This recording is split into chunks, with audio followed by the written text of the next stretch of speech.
sedang live streaming. Kami percaya dimanapun kita berada, Tuhan hadir di tengah kita. Mari kita akan siapkan hati kita untuk kita datang kepada Tuhan. Selanjutnya untuk Bapak Ibu bisa berdiri, kita akan berdoa seperti yang kami sajarkan kepada kita. Mari kita berdoa. Bapa kami yang ada di surga, dikuduskan namamu, datanglah kerajaanmu, jadilah kehendakmu di bumi seperti di surga. Berikanlah kami pada hari ini makanan kami yang secukupnya, dan ampunilah kami akan kesalahan kami, seperti kami juga mengampuni orang yang bersalah kepada kami. Dan janganlah membawa kami ke dalam pencobaan, tapi lepaskanlah kami daripada yang jahat. Karena Engkau punya kerajaan dan kuasa dan kemuliaan sampai selamanya. Amin. Silakan duduk. Terima kasih Yesus Tuhan. Kami memohon Tuhan dalam roh dan kebenaran.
kasih dan anugerah-Mu Bapa.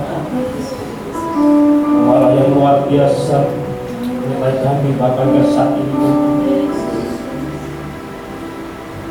Kami ucap syukur Tuhan. Ya saat ini Tuhan kami boleh beribadah Tuhan. Kami boleh memuji dan menyembah Engkau Bapa. Terima kasih Tuhan Yesus. Terima kasih Bapa. Biarlah melalui pujian dan penyembahan kami Tuhan, Kau dimuliakan Bapa. Terima kasih Tuhan. Terima kasih buat ibadah-Mu Tuhan. Terima kasih Tuhan buat jemaat-Mu Tuhan dimanapun saat ini mereka berada Bapa. Yang di gereja maupun yang mereka di streaming Tuhan, di rumah-rumah Bapa. Biarlah kasih anugerah-Mu Tuhan ada bersama-sama dengan mereka Tuhan. Terima kasih Bapa. Terima kasih Tuhan. Kami sambut Tuhan kepada kami Tuhan dengan sukacita, dengan pujian dan penghormatan hanya bagi Engkau Bapa, Raja di atas segala raja Bapa. Terima kasih Tuhan. Kami sambut ibadah-Mu Tuhan pagi hari ini Bapa. Di dalam nama Tuhan Yesus kami berdoa dan mengucap syukur. Amin. Haleluya.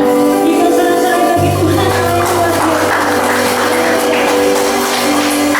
Saya percaya Bapak Ibu yang hadir di tempat ini ataupun yang ada di rumah datang beribadah dengan penuh sukacita, dengan hati yang rindu untuk bersorak-sorai bagi Tuhan Allah kita yang hidup. Mari masuk gerbangnya dengan hati yang bersyukur, dengan pujian kita kepada Tuhan.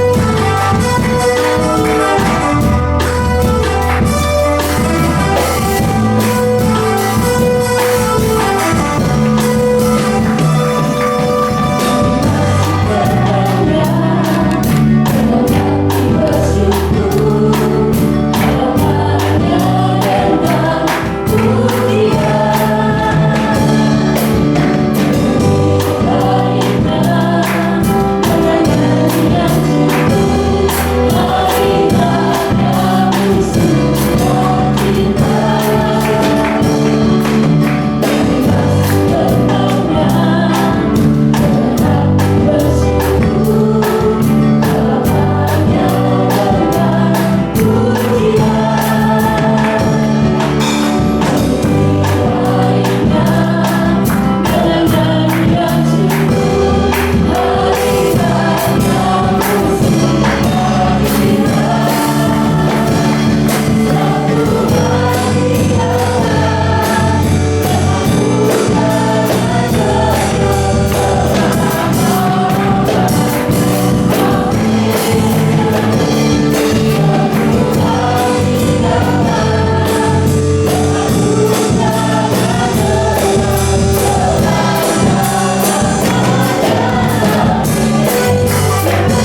berbicaralah kepada kami pada pagi hari ini.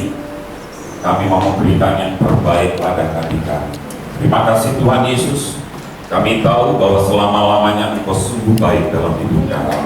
Kasih-Mu, penyertaan-Mu, kesetiaan-Mu sungguh sangat teruji.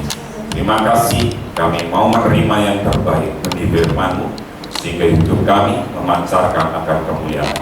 Dalam nama Tuhan kami Yesus Kristus kami berdoa dan ucap syukur. Haleluya. Amin. Shalom Bapak Ibu. Salam sejahtera di dalam nama Tuhan kita Yesus Kristus. Hari ini kita akan belajar bersama-sama. Saya ajak Bapak Ibu membuka Alkitab di dalam 1 Korintus pasal yang ke-11. Satu ayat kita akan perhatikan. 1 Korintus pasal yang ke-11 ayat yang ketiga. 1 Korintus pasal yang ke-11 ayat yang ketiga. Yang sudah ketemu katakan amin. Sudah? Oh, saya masih dengar kasar-kasar kita dulu.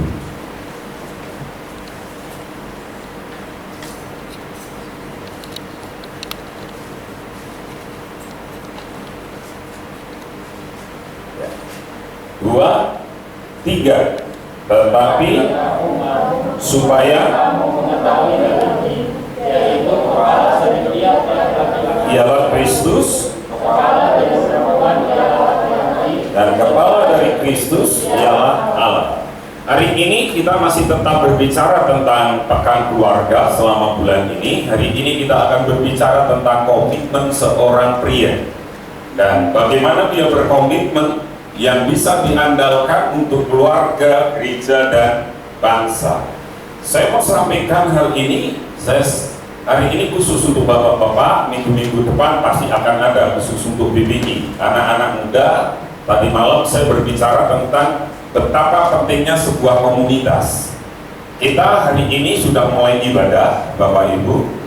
Tetapi, apa bedanya ibadah streaming dengan ibadah seperti ini? Banyak sekali. Semalam kami bahas di anak-anak muda bahwa ternyata ibadah di dalam persekutuan seperti ini, komunitas seperti ini, paling tidak ada 3 keuntungan besar bila kita melakukan. Nah, saya tidak akan bahas itu. Hari ini saya mau cerita tentang sejarah dari sniper, penembak jitu. Nah, mungkin kita bertanya, sniper itu apa? Sniper itu penembak jitu diambil dari satu kesatuan yang elit, baik itu dari tentara maupun di dalam kepolisian. Tugasnya hanya satu, dia menembak lawan yang dinilai nilainya paling tinggi atau orang terpenting dari lawannya. Itu tugas dari sniper.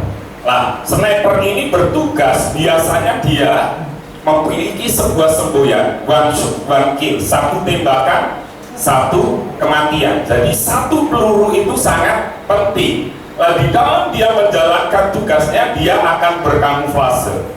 Di dalam IPA, ilmu pendidikan alam, saya masih ingat itu dipelajari dari SD, SMP, bahwa ada binatang yang bisa berkamuflase. Namanya apa? Bunglon. Di dalam ilmu ilmiahnya namanya mimikri. Kalau dia nempel di pohon, kulitnya sama dengan pohon yang dia tempeli. Kalau dia di tanah, kulitnya akan bisa apa? Berubah. Nah, kamuflase itu kurang lebihnya seperti itu. Dia bisa merubah. Saya mau bacakan di dalam Kamus Besar Bahasa Indonesia. Kamuflase dikatakan perubahan bentuk, rupa, sikap, warna, dan sebagainya menjadi lain agar tidak dikenali. Lah, di dalam kamuflase itu saya ambil contoh-contohnya seperti ini. Nah, kalau Anda lihat seperti ini sepintas, saya tidak kasih seperti ini, Anda nggak ngerti kalau di sini ada seorang penembak jitu. Dia ada di tengah pohon-pohon pinus, dia ada di tengah padang rumput, dan kita bisa melihat dia juga ada di batu-batu terjal. Dan dia juga ada di tanah seperti ini, bahkan mungkin di dalam kota. Kita nggak ngerti. Tetapi satu hal saya mau bilang ini. Tadi ayat yang Anda dan saya baca, saya mau ulang.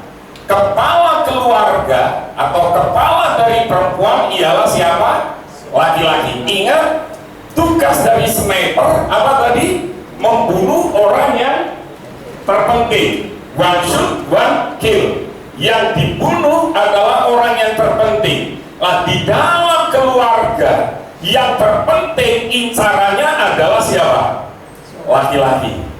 Dan kita lihat incaran sniper adalah laki-laki. Pria adalah sosok yang bernilai tinggi. Nah, kalau kita menyadari ini, kita ngerti sekarang kamuflase sniper, kamuflase dari pria itu untuk dia menutupi dirinya sendiri supaya dia bisa bertahan. Saya menemukan di sini apa? Kehormatan, seksualitas, kekayaan, jabatan, dan prestasi. Pria biasanya bersembunyi di sini.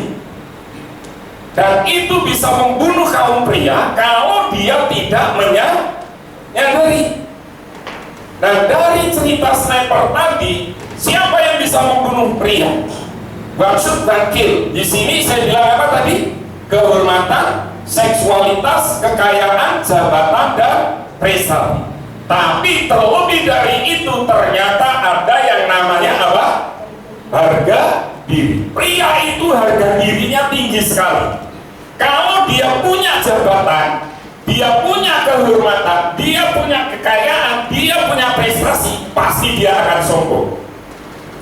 Kalau dia tidak punya semuanya, benar-benar dinolkan, maka dia tidak akan pernah sombong.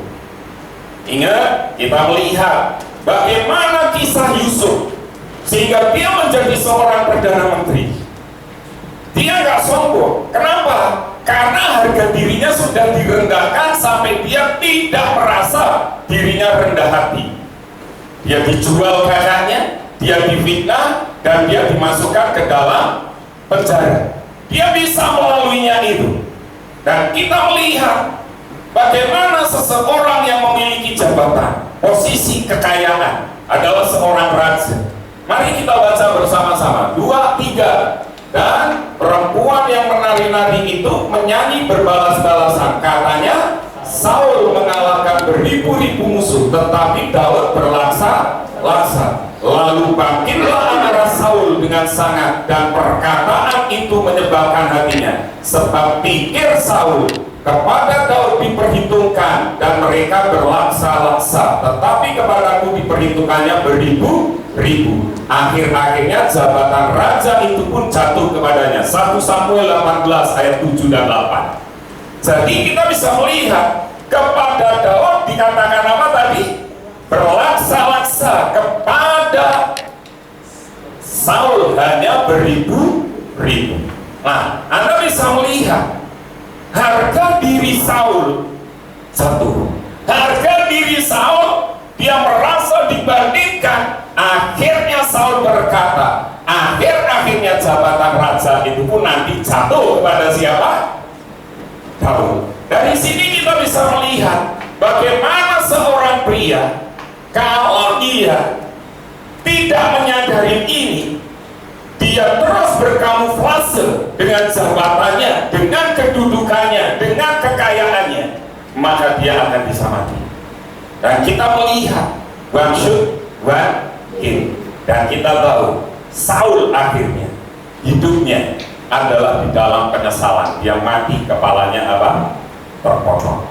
Kalau kita nyadarin ini, Bapak Ibu yang dikasih Tuhan, bagaimana seorang pria itu dia bisa mati karena dirinya sendiri kalau dia tidak menyadari.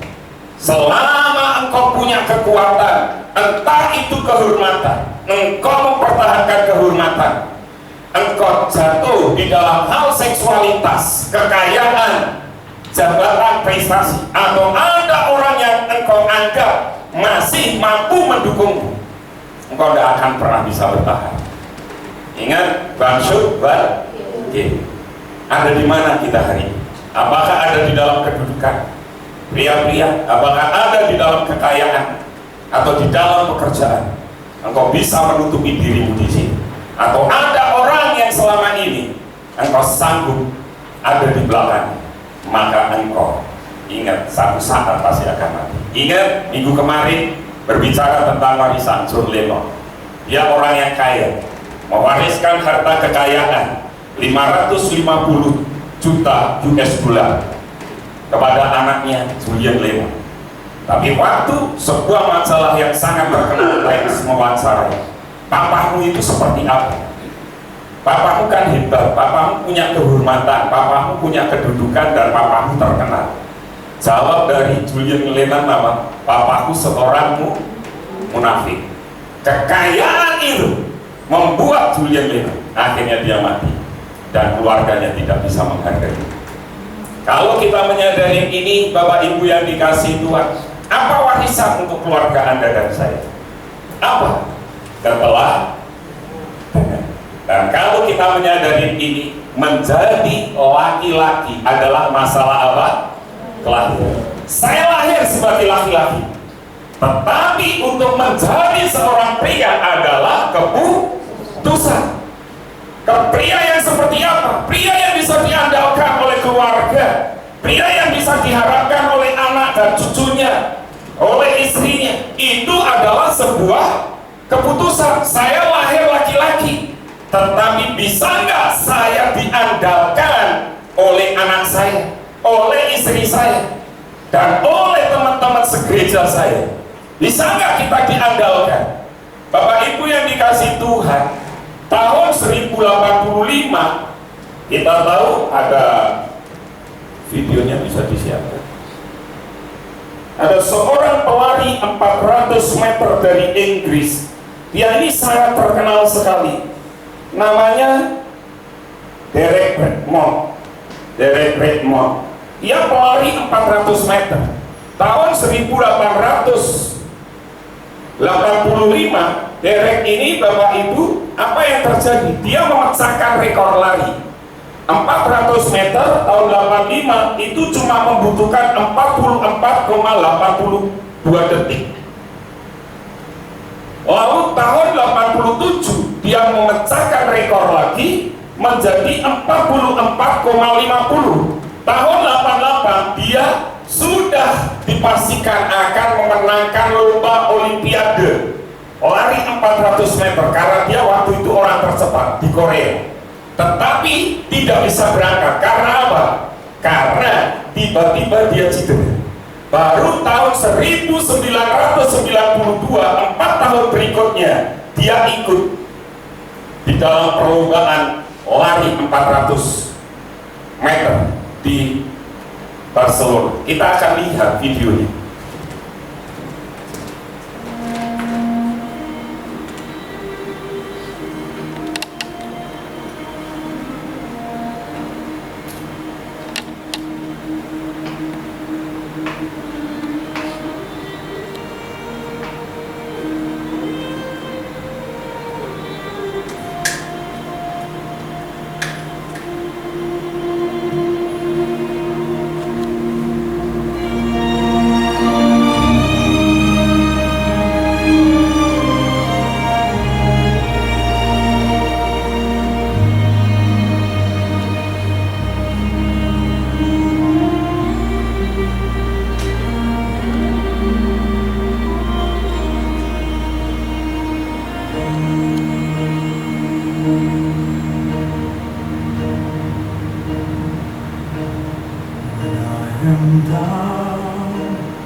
kita melihat ini kisah nyata yang disaksikan oleh 65.000 orang, bahkan disiarkan secara langsung peristiwa ini. Derek tinggal 120 meter dia akan menyelesaikan, padahal dia sudah lari tercepat, semua lawannya ada di belakang.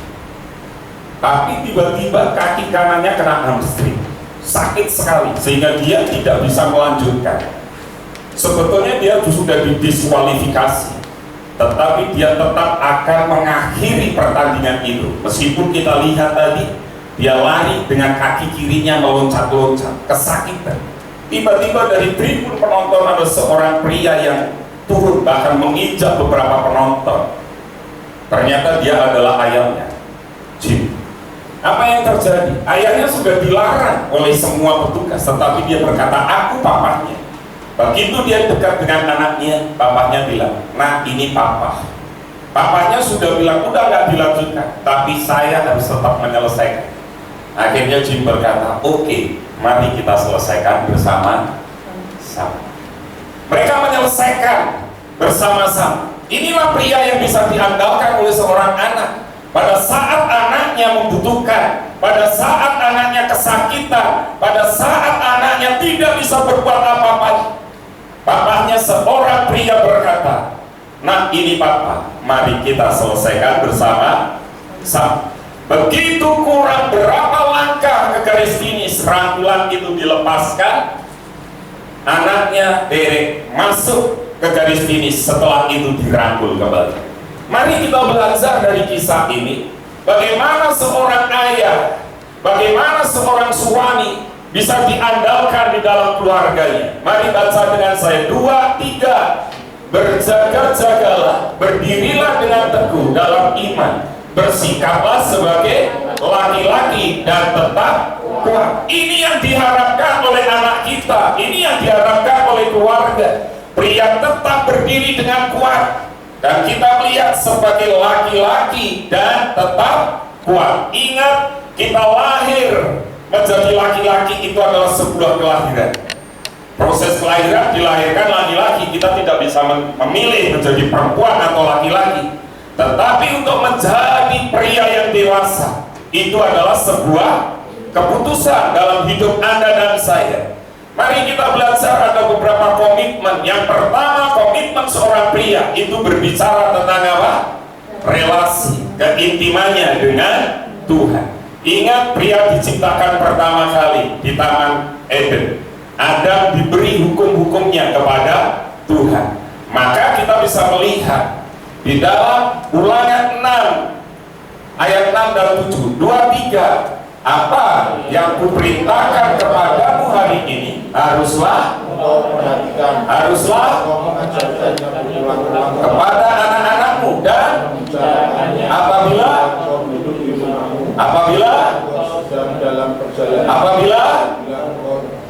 berbaring dan apabila engkau bangun.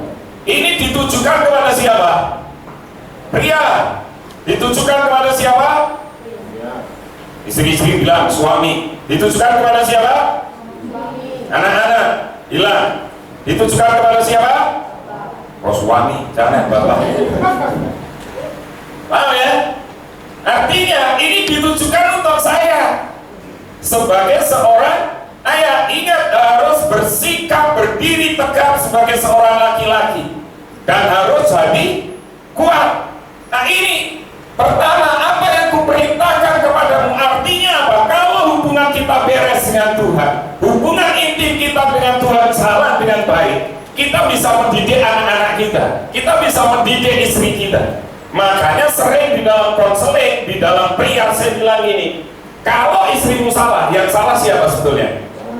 Kalau anakmu salah, siapa yang salah?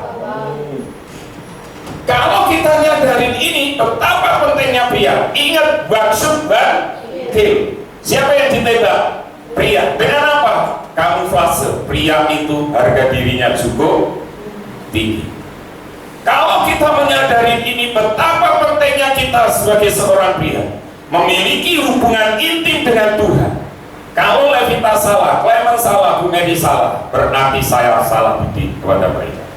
Dan saya juga menyadari, saya bukan seorang suami, bukan seorang ayah yang hebat. Kalau kita menyadari ini, yuk kita belajar satu hal penting. Apa yang Tuhan perintahkan, apa yang kuperintahkan kepadamu hari ini. Artinya, kalau hubungan kita beres dengan Tuhan, Tuhan bisa berbicara melalui kaum pria. Makanya, kamu fase kaum pria, itu harus dibongkar dari ini, supaya dia memiliki hubungan intim dengan Tuhan. Komitmen yang kedua berbicara tentang apa? Kekudusan. Berbicara tentang kekudusan, berjaga-jaga dalam apa? Berjaga-jaga dalam kekudusan. Kenapa? Saya mau sampaikan ini. Sebuah survei mengungkapkan sekitar 30% dari seluruh traffic internet digunakan untuk pornografi.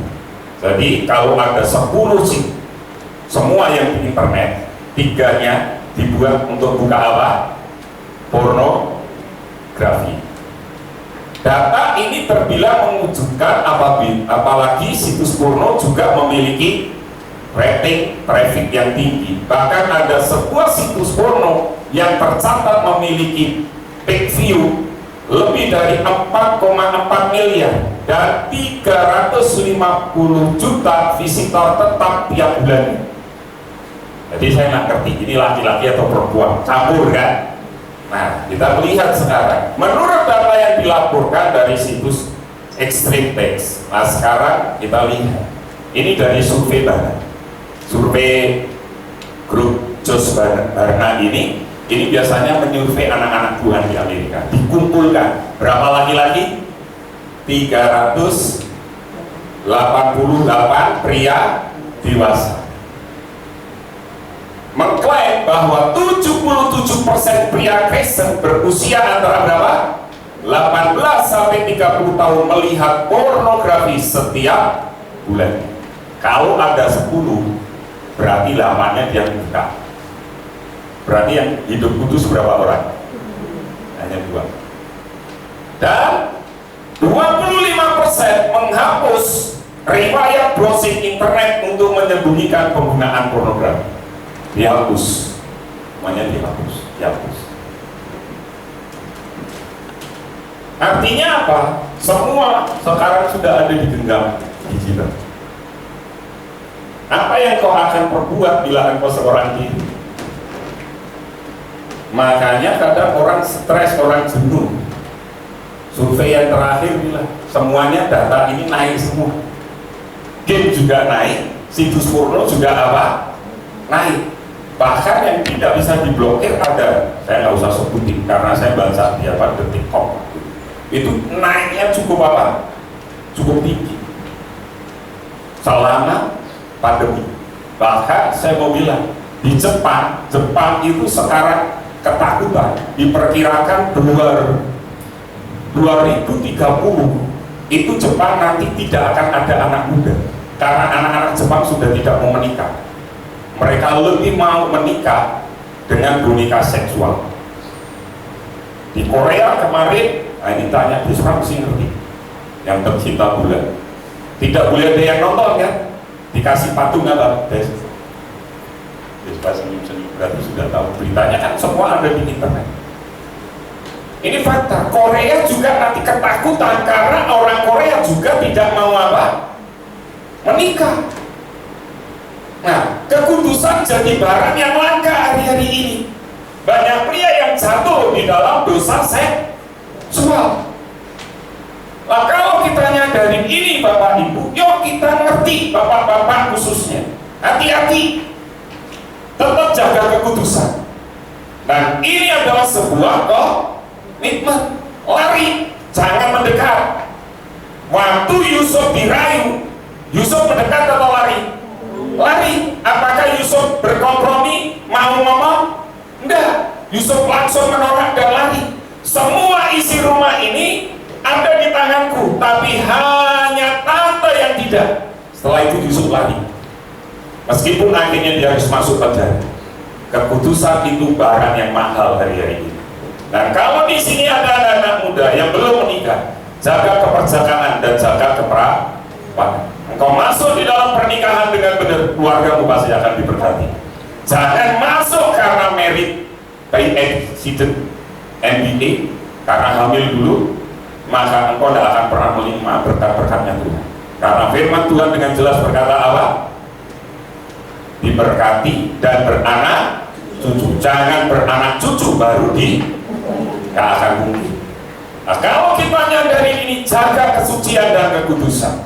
Yang ketiga, komitmen tentang apa? Berdiri dalam sebuah integritas. Integritas itu ibarat lem, ya, adalah lem yang merekankan jalan hidup Anda. Kita harus menjaga integritas. Lem. Jadi gampangannya integritas itu rel. Kalau kereta dia akan berjalan sesuai apa? Relnya. Nah, itu integritas. Untuk engkau bisa mencapai sebuah tujuan kemuliaan Tuhan, engkau harus memiliki integritas. Ketika harta Anda hilang, tidak ada yang hilang. Engkau bangkrut, engkau miskin, engkau tidak punya apa-apa, engkau nggak bangkrut, engkau nggak miskin, tidak ada yang hilang. Engkau sakit, ada sebagian, ada sesuatu yang terhilang. Tapi begitu kita melihat karakter hilang, segalanya apa? Hilang. Minggu kemarin sudah kita bahas. Billy Graham, engkau bangkrut, tak punya uang, engkau tak kehilangan apa-apa. Begitu engkau sakit, kehilangan kesehatan, ada sesuatu yang hilang.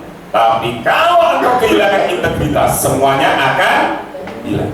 Integritas dibangun di mana? Di dalam keluarga, di dalam pekerjaan. Ini berbicara di dalam Mazmur 128 ayat 1. Kita nanti lihat di ayat-ayat belakangnya. Kalau pria hidup takut dengan Tuhan, dia pasti punya integritas. Apapun yang dia perbuat akan dibuat berhasil. Ingat prinsip yang pertama, membangun keintiman dengan Tuhan, takut akan Tuhan. Berbahagialah setiap orang yang takut akan Tuhan, yang hidup menurut jalan yang ditunjukkannya. Apabila engkau memakan hasil jerih payah tanganmu, apa? Berbahagialah engkau dan baiklah keadaanmu. Dimulai dari sini. Takut akan Tuhan, dibangun keintiman dengan Tuhan. Waktu pria membangun keintiman dengan Tuhan, apapun yang diperbuatnya pasti akan berhasil. Makanya yuk saya dorong bapak-bapak, bagaimana dengan menara doa, misbah doa keluarga Anda. Dorong, ya. Bagaimana? Saya minta bukannya laporan buat tidak apa-apa, karena apa? Itu membuktikan Anda bahwa Anda ada. Tadi malam saya bilang sama anak-anak muda, kalau engkau nggak pernah komen, nggak pernah ngomong di grup, itu tanda-tandanya kalau tiba-tiba muncul telah pulang ke rumah, baru pengumumannya gitu. Kalau nanti butuh surat-surat gereja baru aktif di mana? Di gereja. Gereja kita nggak seperti itu. Ingat loh ya. Jadi saya ngomong dulu. Yang mau nikah, ini ada yang baru mau, baru nikah setahun, ya kan?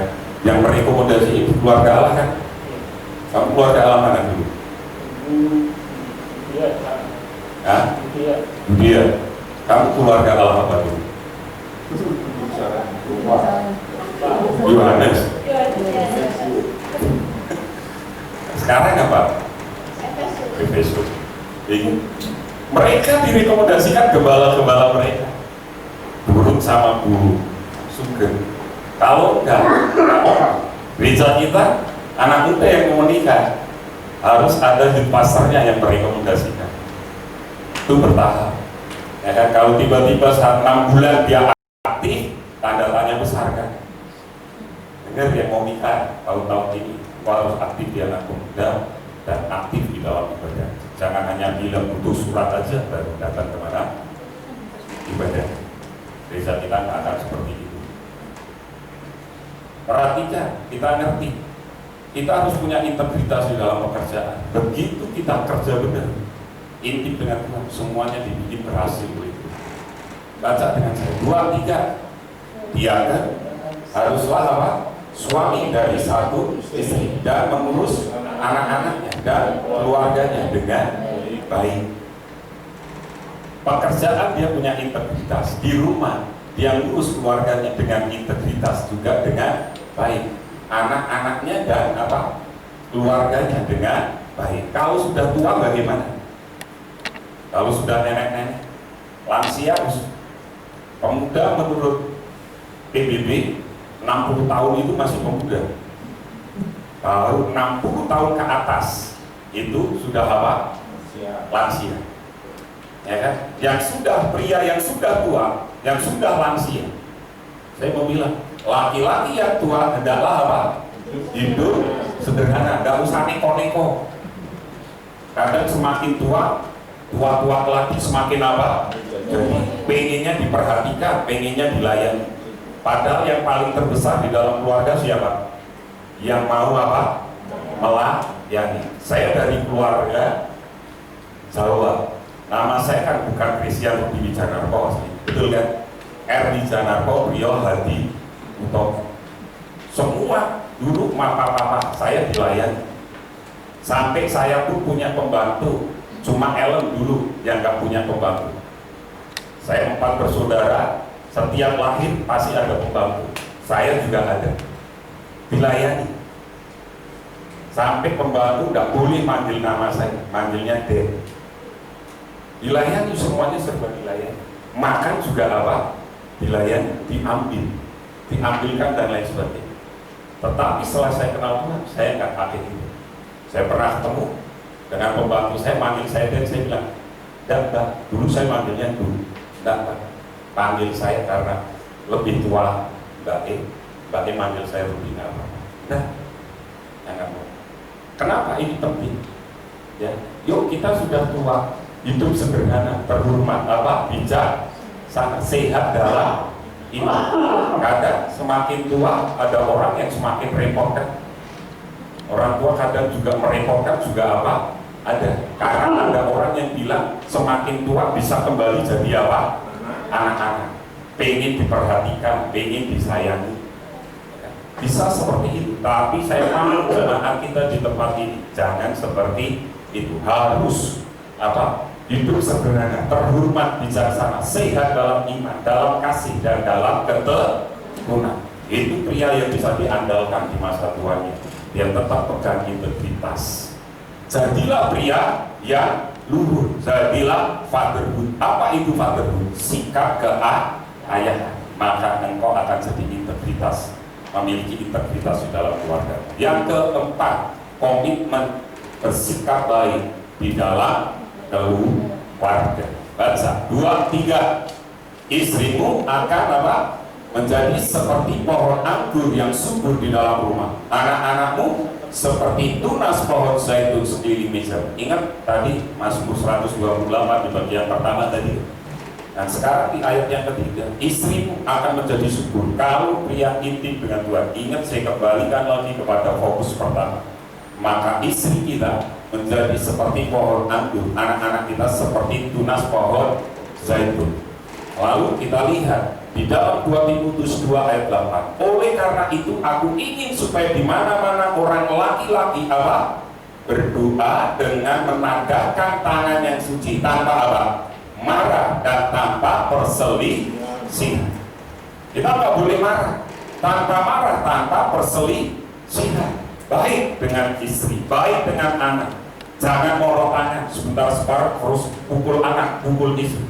Pria itu kan Superman di rumah, ya kan? Contoh saya pernah bilang, kalau kita sedang makan, anak kita tiba-tiba jatuhkan gelas, kita bisa bilang kan, maaf dengan bahasa agak kasar, matanya tinggi, gelasnya jatuh, anaknya dimarahi. Begitu besok kita makan, gantian kita yang nyenggol gelas, bisa nggak berargumen? Bisa. Sopo isi kayak gelas ini. Siapa yang naruh gelas di sini? Ya nggak mau salah. Ingat harga dirinya cukup tinggi. Nggak benar. Makanya jadi pria kita harus tanpa marah, tanpa perselisihan. Hei suami-suami, mana suaminya? Angkat tangan. Betul, angkat tangan. Hei suami-suami, kasihlah istrimu dan janganlah berlaku kasar terhadap dia. Saya akui, saya ini kata-kata saya kadang kasar, kadang-kadang bikin sakit hati Bu Mary. Dan itu yang harus saya rubah dalam hidup saya. Kata-kata kasar, istri itu pengennya lemah lembut, ya kan? Apalagi kalau dikasih uang, dia lebih senang lagi. Tetapi uang pun, kalau kita kasar, dikasih banyak uang, istri kata tetap tidak akan sayang kita. Tetapi istri pengennya disayang. Demikian juga kamu, hai suami-suami, hiduplah apa? Bijaksana dengan istrimu sebagai kaum yang lebih lemah. Hormatilah mereka sebagai teman pewaris dari kasih karunia, yaitu kehidupan, supaya apa? Doamu jangan terhalang. Supaya doa kita tidak terhalang, kita harus apa? Hiduplah bijaksana dengan istri, baik dengan istri Anda, baik dengan anak Anda. Maka suami-suami yang berdoa, pasti doanya akan terjawab. Komitmen berikutnya tentang apa? Gereja dan saudara seiman. Komitmen yang kelima, bersikap baik di gereja. Hari ini sebentar lagi kita akan kerja bakti. Mulai minggu, mulai besok, teras kita, pagar kita akan sudah direnovasi. Tetapi tim HG punya perhitungan, cepet-cepetan istilahnya seperti itu, supaya depan tidak dibangun apa? Bedeng lagi. Nah, setelah ibadah, tim HG itu akan kerja bakti. Kalau Anda bapak-bapak yang peduli dengan gereja, ketemulah dengan Pak Sugeng, Pak, kerja bakti ini jam berapa? Saya tak datang. Kita akan kerja bakti lagi sampai nanti sore, sampai nanti malam. Bikin pot taman di depan gereja ini. Senin baru tukangnya nanti bikin. Paling tidak selesai 1 minggu ini, baru nanti mikir lagi ke depan. Kita mau bikin pagar karena kita nunggu juga untuk pendanaan. Nah, pria-pria saya berharap bapak-bapak bisa bergabung nanti. Saya sampaikan seperti ini, Bapak. KPN. Tetapi di antara orang yang mendengar ajaran itu banyak yang menjadi percaya, sehingga jumlah mereka menjadi kira-kira 5.000 orang laki-laki. Begitu khotbah Petrus, yang bertobat berapa? 3.000. Siapa itu? Laki-laki. Tetapi faktanya hari ini, kalau ini dijumlah banyak laki-laki atau perempuannya? Hah? Aku nggak dengar. Banyak laki-laki atau perempuannya? Saya tanya, kalau Anda lihat gereja yang lain, banyak perempuannya atau laki-lakinya? Laki-lakinya di mana? Gereja telah terbukti selalu menang, melintasi semua masalah, persoalan gereja pasti menang. Ya kan? Sebab memang pertumbuhan gereja adalah kehendak Tuhan. Terbangun harapan besar akan partisipasi kaum laki-laki pada berbagai kegiatan rohani, baik di dalam maupun di luar gereja. Karena gereja mula-mula dipenuhi siapa tadi?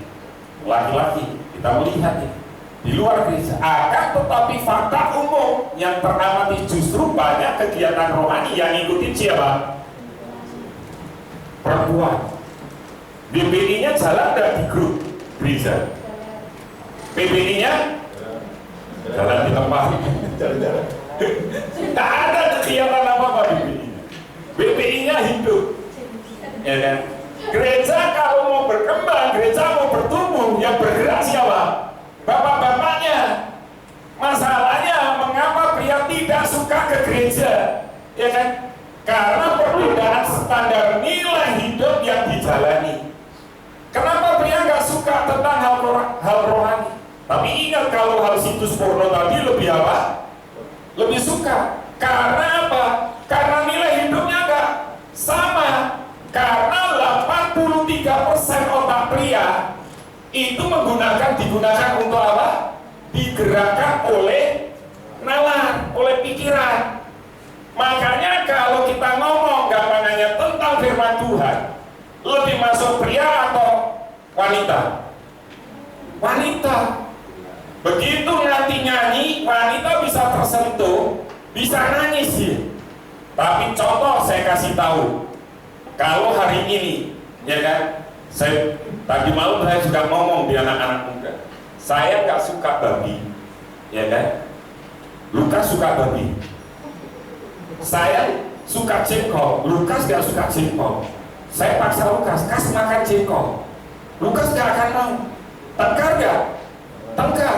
Lukas balik, terus makan lo babi pak, enak. Orang enak, aku gak doyan. Meskipun itu saya makan, tetap saya nanti akan muntah. Kan gampangannya gitu.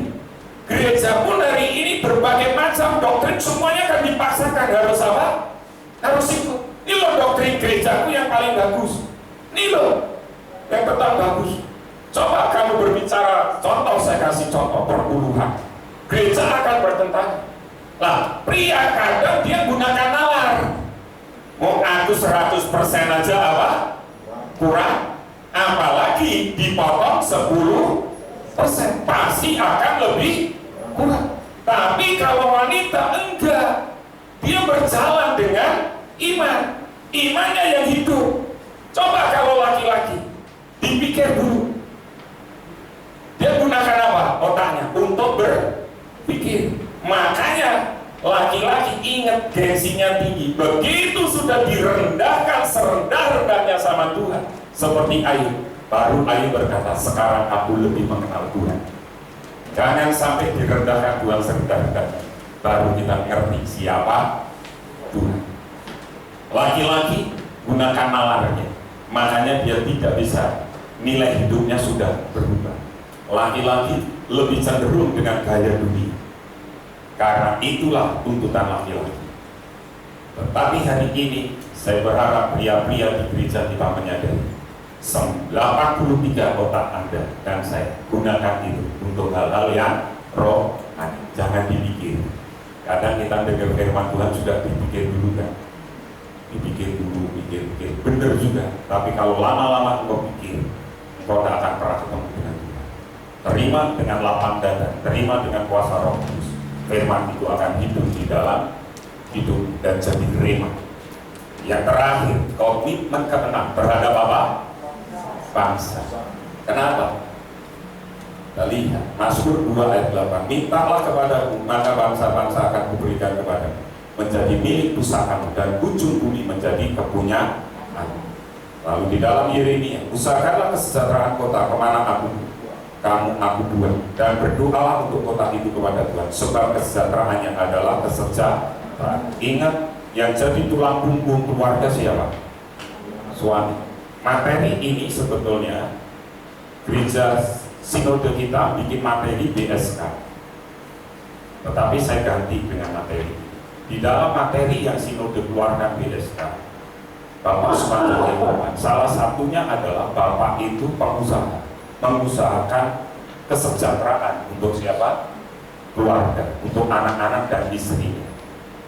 Nah, kalau kotamu tidak sejahtera, kotamu isinya kacau, apa yang terjadi? Yang terjadi adalah pasti tidak akan pernah engkau juga diberkati.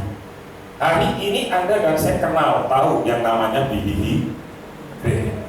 Kenapa Billy Graham menjadi seorang pengkhotbah dan hamba Tuhan yang sangat luar biasa? Karena di kota, saya lupa nama kotanya Billy Graham. Billy Graham dulu itu nakal, terkenal di kotanya. Billy Graham anak muda yang nakal. Satu ketika bapak-bapaknya kumpul, yuk kita berdoa minta terjadi lawatan atas kota dan juga lawatan untuk anak-anak muda. Satu hari itu bapak-bapak berkorban, tidak bekerja. Mereka berdoa bersama-sama untuk kotanya. Dan dari KKR malam itu ada seorang anak muda yang sangat dikenal oleh masyarakat, berandalan di kota itu, namanya Billy Graham. Billy Graham lahir dari yang karena doa bapak-bapak sekota. Hari ini pria-pria, kalau engkau bersatu berdoa, luar biasa saya mulia, dan istrimu mendukung. Tapi pengalaman baik di dalam doa malam, KTM, doa puasa yang banyak apa? Perempuan. Prianya di mana? Karena nilai-nilainya tadi tidak apa? Tidak sama. Pria lebih ngejar apa? Kalau aku kaya, aku dihormati. Kalau aku punya kedudukan, aku dihargai. Kamu fasenya di situ. Makanya hari ini bongkar itu, minta ampun kepada Tuhan. Supaya apa? Supaya hidup Anda dan saya sebagai diberkati oleh Tuhan. Mari kita tundukkan kepala kita. Ini keluarga Tuhan.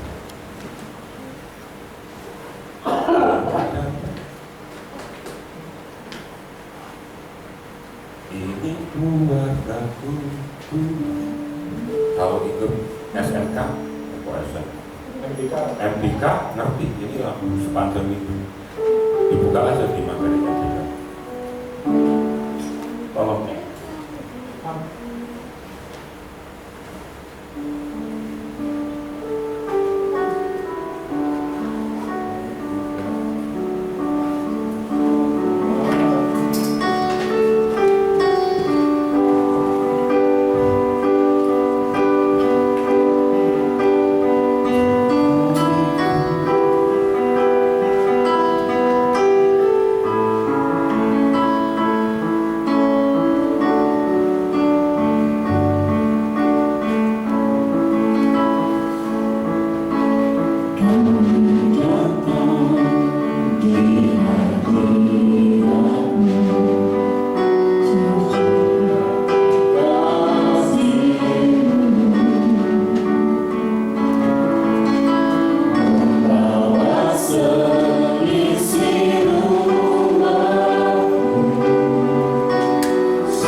berkati dan lindungi berkati keluarga-keluarga. Kalau tidak ada suamimu di tempat ini, Tuhan, tidak ada orang tuamu di tempat ini, ayah, doakan mereka. Ingat, bangsa bangkit, jangan sampai itu terjadi atas ayah, atas suami. sampai akhir Fase kami, kau pria-mu di gereja ini, Tuhan. Bukan itu di hari ini. melayani Biarkan semua suami-suami di tempat ini bisa melayani dengan segenap hati. Terima kasih Yesus. jadi keluarga Allah. Sekarang turunkan berkat-Mu atas setiap suami di gereja kami, Tuhan. Di dalam nama Tuhan Yesus akan bangkit pria-pria yang berkomitmen untuk keluarga, gereja dan bangsa, sehingga keluarga kami diberkati, gereja kami diberkati, bangsa kami diberkati. Lahir di dalam nama Tuhan Yesus semua kamuflase di dalam kehidupan pria di gereja kami patahkan di dalam nama Tuhan Yesus. Yang ada dalam kerendahan hati, kesabaran, kelemah lembutan terjadi di dalam nama Tuhan Yesus. Kami katakan dengan iman, kaum pria di gereja kami adalah pria-pria yang membangun hubungan intim dengan Tuhan. Kaum pria yang memiliki waktu yang indah dengan Tuhan terjadi di dalam nama Tuhan Yesus. Kaum pria yang penuh lemah lembut terhadap istri, kaum pria yang penuh kasih sayang terhadap anak-anak, di dalam nama Tuhan Yesus. Kalau selama ini kami kaum pria-Mu tersesat, kembalikan kami di dalam nama Tuhan Yesus. Ampuni kami Tuhan dalam nama Tuhan Yesus. Kami percaya akan terjadi revival yang luar biasa, terobosan yang luar biasa di dalam keluarga-keluarga, karena kaum pria-Mu sudah dipulihkan. Terima kasih Tuhan Yesus. Kami bersyukur pagi hari ini. Kami tidak bisa berjalan tanpa Engkau. Oleh karena itu berjalanlah bersama dengan kami.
Tuhan dan yang mengasihi Tuhannya dengan segenap tubuh, jiwa, dan roh. Setelah engkau berbuat bakti, sekarang pulanglah engkau ke ladang usaha, ke dalam pekerjaan, ke dalam pendidikan, ke dalam keluargamu dan rumah tanggamu. Angkat hatimu, pandanglah Tuhan dan nikmatilah berkat-berkat-Nya. Oh family, kamulah bangsa yang terpilih, imamat yang rajani, bangsa yang kudus, umat kepunyaan Allah, untuk menyatakan kebesaran dan kedahsyatan namanya. Engkau telah ditetapkan menjadi kepala, bukan jadi ekor. Di bawah oleh Tuhan semakin naik, tidak semakin turun. Masa depanmu sungguh ada, dan harapanmu tidak pernah sia-sia. Di tangan kananmu umur panjang, di tangan kirimu kekayaan dan kehormatan, sehingga engkau tidak pernah berhutang, tetapi engkau akan menghutangi bangsa-bangsa. Dari Tuhan datang pertolongan, berkat-Mu atas umat-Mu. Kasih karunia dari Tuhan Yesus Kristus, kasih sayang dari Bapa, persekutuan dan penjagaan yang dahsyat dari Roh Kudus menyertai engkau sekalian. Mulai hari ini, esok, lusa, sampai Maranatha, Tuhan Yesus datang kedua kali menjemput kita semua di awan kemuliaan. Haleluya. Bapa, terima kasih.